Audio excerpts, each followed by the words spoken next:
Hey guys, and welcome back to Cynthia.Cooking channel. Please like this channel, please subscribe and share my videos, and leave me a comment down below and let me know how you feel. Today I'm going to be cooking a meatloaf. So let's get this started. I'm going to be doing meatloaf, and I'm going to be doing 3 eggs. 3 eggs in there.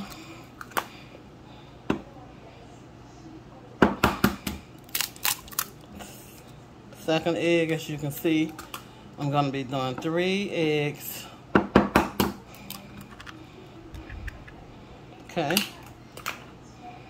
I'm going to be adding my onions. As you can see, there's some onions, and I got some little bell peppers in there too. But I got more bell peppers I'm adding in there too as well. So you can see me adding that onion in there. Let's see. A little bit more in there. Okay, I'm going to be adding some bell pepper, more bell peppers in there, as you can see that.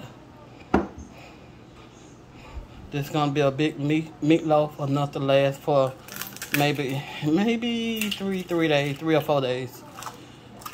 Oh, let's see what else we're going to be adding in here. The meatloaf, we're going to add some salt, a little salt in there, as you can see that. Before we finally mix it up, add some salt to it, as you can see that. And we're also going to be adding some black pepper, as you can see that. Adding black pepper. And we're also going to be adding some Knorr's beef flavor bouillon. So as you can see that. Adding that in the meatloaf. And we're going to mix this up. Mix it up like this. And we're going to be placing it in the oven. As you can see me mixing it up. I'm going to get it mixed up real good. And then I'm going to place it in the oven and let it bake. It don't take ground beef that long to get done, so maybe I'll let it bake about 30-35 minutes.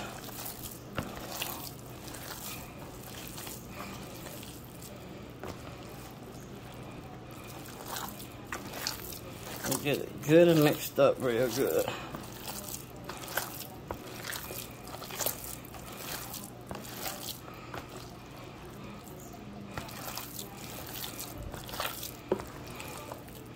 Some people add other stuff in their meatloaf, but like I said, on most of my videos, I have different strokes for different folks.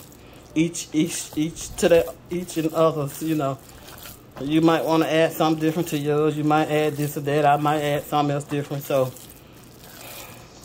to each your own. Everybody add differently. Everybody cook differently. So this is the way I do my meatloaf. You don't have to add a whole lot of stuff to it. A lot of people add about 30-40 ingredients to it, and they add a lot of salt to it and all that. Well, I try not to add a lot of salt to it because we don't want to eat it salty. You know, it'll be too salty, we can't eat it.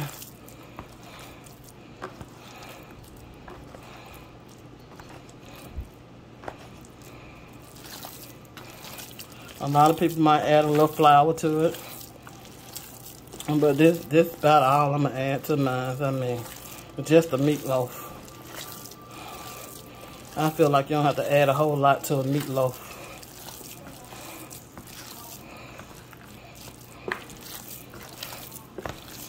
Looking good already, mixed up. Smells good, looks good, smells good, looks good. So like I said, other people might add something else different to that meatloaf. But because I see a lot of people cooking a whole lot on YouTube, and they add a lot of stuff to their food. Some people be adding like 30 or 40 ballers. It seems like that. Or it might be about 10 ballers or 7 or 8 ballers of seasoning to their food. Sometimes something that can be too salty unless it's just powder, unless it's just a herb with no salt in it.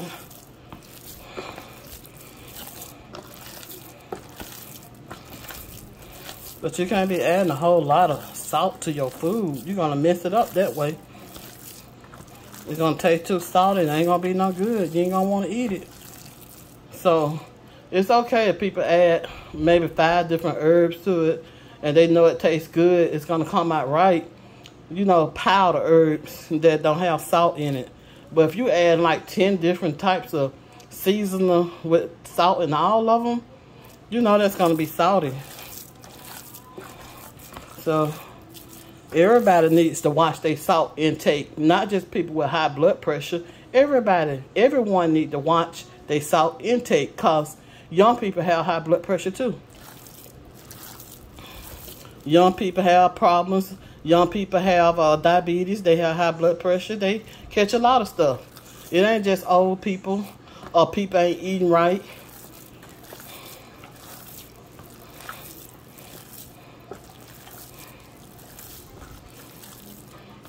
Well, you got to eat right. You do have to eat right. So that I do take back, because you do have to eat right. You have to eat right so you won't catch diabetes.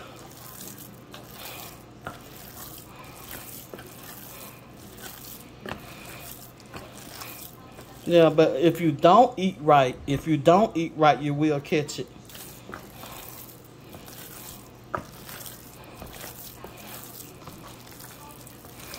But I know a lot of people put emphasis on people weight. It's a lot of heavyset people. They don't have diabetes. So diabetes come from when you don't eat right. It comes from your diet. That's how people catch diabetes. It comes from the diet you eating. Because there's a lot of heavyset people out there, they don't even have diabetes. But it's a lot of skinny people do have diabetes. So catching diabetes can be hereditary. It can be a generation, come down from generation. And it can come from not eating right. So it's in your diet. It ain't got nothing to do with nobody being heavy. Because there's a lot of heavy people out there that don't have diabetes. A lot of them.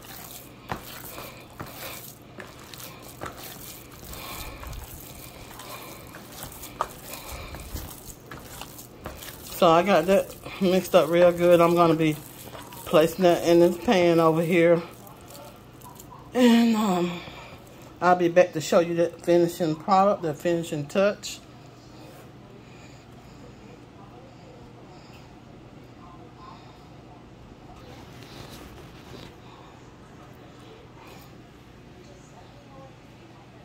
So as you can see that, y'all, I got that meatloaf in there.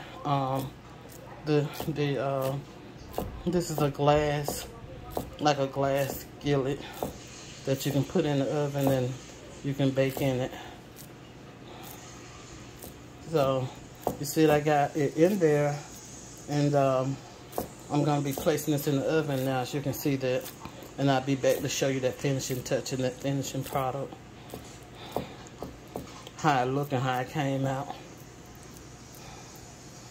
So you see that got in there nice and good, y'all, nice and good. Hey guys, as you can see me preparing this, I'm doing a macaroni and cheese. I added this cheese dip, original cheddar flavor to it. As you can see there, it's in there. So I'm gonna give this a stir it up real good, so I can put it in the pan and put it in the oven. And I'm gonna be adding some extra cheese to it. You don't have to add a whole lot of stuff to your macaroni and cheese. I know a lot of people do, like I was saying earlier in the video. A lot of people add a lot of stuff to their food. But you know, it's easy to make macaroni and cheese. Macaroni and cheese, simple and easy. A little 12-year-old, 10-year-old probably can make macaroni and cheese. I'm sure they can. But it's very, very easy. Ain't nothing to making macaroni and cheese. Lasagna and cheese, spaghetti, those little dishes like that. Ain't nothing to making those. See that dip? Get real cheesy. Real cheesy. Real cheesy.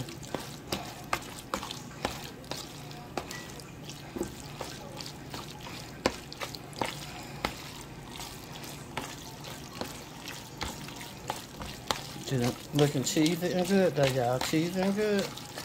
Looking cheesy and good. That macaroni look good, y'all. Look at that. Looks good. So we're gonna be placing it in this glass pan right here.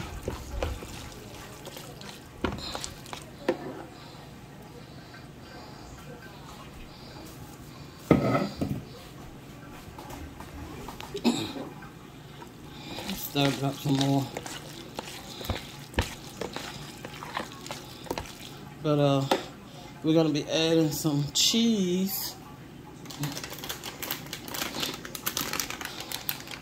I got some triple cheddar cheese I'm gonna be adding it to it. As you can see, that finely shredded. Okay, I'm gonna add some in the pan up on the bottom so it can be real cheesy.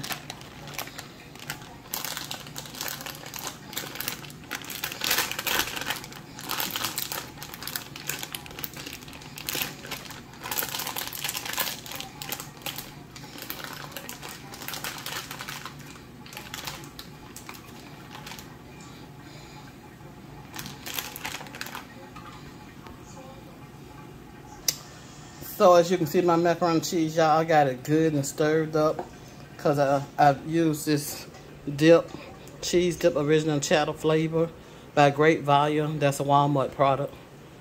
So I got it good and stirred up, looking good. And I got some cheese in the bottom of the pan, so I'm going to be pouring it over in there. And I'm going to be adding some extra cheese to it as well. I'm going to add some cheese on top of it.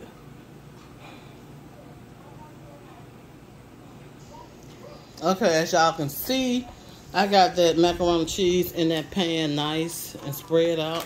And I'm going to add some more cheese on top of it. And the cheese I'm adding on top of this Festive Blend, finely shredded Monterey Jack, cheddar, quizzy. I'm going to be adding some of that on top of it. Make it nice and cheesy. Nice and cheesy. Spreading it out. Like I say, y'all, sometimes it's best to just make enough food for a whole 5 days so you won't have to buy lunch. So you won't have to, when you go to work, you won't have to spend that much money on lunch. Y'all know that? You won't have to waste money. I mean, it's okay to eat lunch out. It's okay to eat lunch. Ain't nothing wrong with that. Some people don't have time to cook.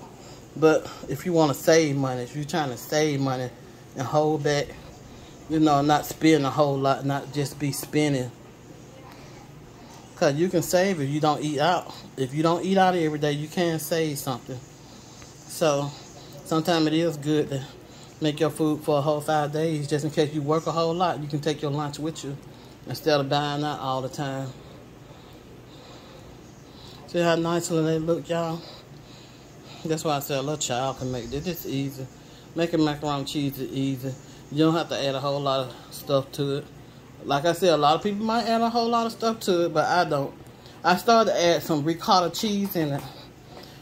I never added ricotta cheese in my macaroni and cheese, but I added it in lasagna and cheese before. It tastes real good, real delicious. But maybe next time. Next time I do a macaroni and cheese, maybe I'll add some ricotta cheese to it and plus the extra other cheese. But this time, this one just only simple.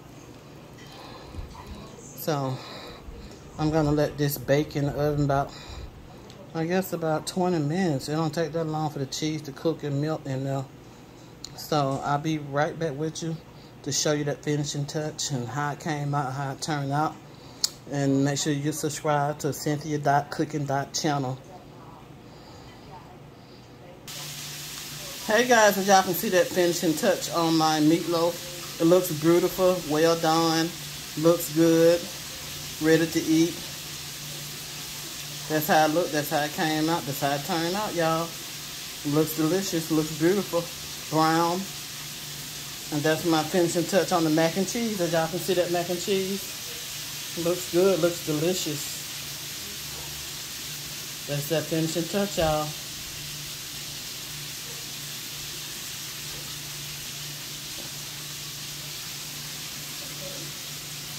Looks good. That meatloaf looks good, y'all. Looks good. Looks delicious. Make sure y'all like this channel and subscribe. Share my videos at Cynthia.cooking.channel. Until then, I'll see you on the next video. I love you. Bye-bye.